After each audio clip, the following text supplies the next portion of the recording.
अस्सलाम वालेकुम, मैं हूं आपका होस्ट, आपका दोस्त शेर अफगन बुज़दार और आप देख रहे हैं मेरा यूट्यूब चैनल। नाज़रीन, जैसा कि आप जानते हैं कि बलूचिस्तान के एक इलाके से गुज़िश्ता दिनों एक माहीगीर ने एक ऐसी मछली पकड़ी थी जिसकी वजह से वो रातों रात अमीर बन गया। उस मछली में ऐसी कौन सी ख़ास बात थी जिसकी वजह से वो करोड़ों रुपए में फ़रोख्त हुई? आइए उससे मुतालिक बात करते हैं। बलूचिस्तान के साहिली ज़िला ग्वादर से एक ऐसी क्रोकर मछली पकड़ी गई है जो कि 1,34,00,000 रुपए से जायद में फ़रोख्त हुई। जानवरों के तहफ़्फ़ुज़ से मुतालिक बैनुल अक़वामी इदारे WWF के रिसर्च एसोसिएट सुधीर बलोच ने बताया कि ये मछली जूनी के इलाके से पकड़ी गई।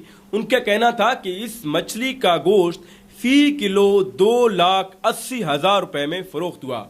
ग्वादर से ताल्लुक़ रखने वाले सीनियर सहाफ़ी बहराम बलोच ने BBC को बताया कि अब तक ये सबसे ज़्यादा कीमत पर फ़रोख्त होने वाली क्रोकर मछली थी। चंद रोज़ कबल माहीगीरों की एक टीम ने 18 क्रोकर मछलियां पकड़ी थीं, लेकिन ये मजमूई तौर पर 8 लाख रुपए तक फ़रोख्त हुई थीं। 18 मछलियों के मुकाबले में अकेले एक मछली की कीमत क्यों ज़्यादा लगी? इन मछलियों की कीमत का इन्हिसार इनके एयर ब्लेड्स पर होता है, जिसमें हवा भरने की वजह से वो तैरती हैं। जिस मछली का हुजूम बड़ा और वजन ज़्यादा होगा, उसके ब्लेड्स भी बड़े होंगे। दूसरा, नर क्रोकर मछलियों के ब्लेड्स का जो साइज होता है वो काफ़ी बड़ा होता है, इसलिए मादा क्रोकर के मुकाबले में नर क्रोकर की कीमत ज़्यादा होती है। उनका कहना था कि जूनी से पकड़ी जाने वाली नई क्रोकर मछली का वजन 48 किलो से ज़्यादा था, जिसकी वजह से ये ज़्यादा कीमत पर फ़रोख्त हुई।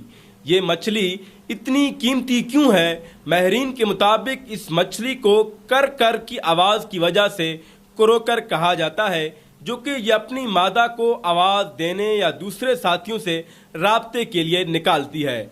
उर्दू में इसका नाम सवा है। आखिर इन मछलियों में ऐसी क्या ख़ास बात है कि एक मछली की कीमत लाखों में है?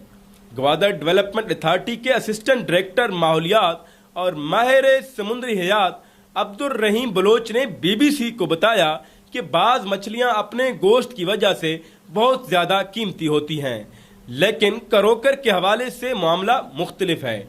उन्होंने बताया कि क्रोकर मछली का एयर ब्लेड इंसानी जिस्म के अंदरूनी अज़ा में दौरान सर्जरी लगाए जाने वाली टाँकों, बिलखसूस दिल के ऑपरेशन में, स्टिचिंग वगैरह में भी इस्तेमाल होता है।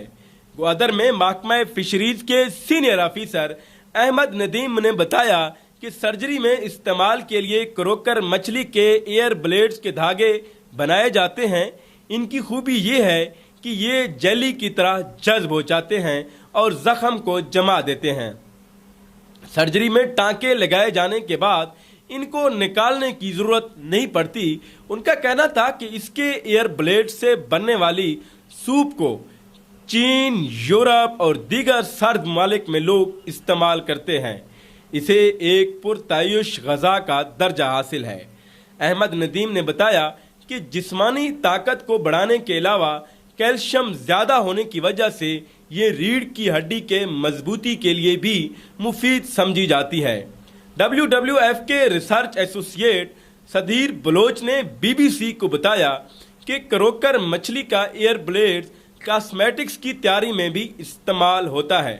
क्रोकर मछली का एक और इस्तेमाल भी इसकी मांग और कीमत में इजाफे की वजह है। सुधीर बलोच ने BBC को बताया कि कॉस्मेटिक्स और सूप में इस्तेमाल होने के अलावा इसका ब्लेड शराब की सफाई के काम आता है। उनका कहना था कि शराब की सफाई के लिए सूअर या गाय की चर्बी का भी इस्तेमाल किया जाता है और इसीलिए कई मजहबी लोग अकायद की वजह से सिर्फ इस शराब को तरजीह देते हैं जो कि क्रोकर मछली की ब्लेड से साफ किया गया हो।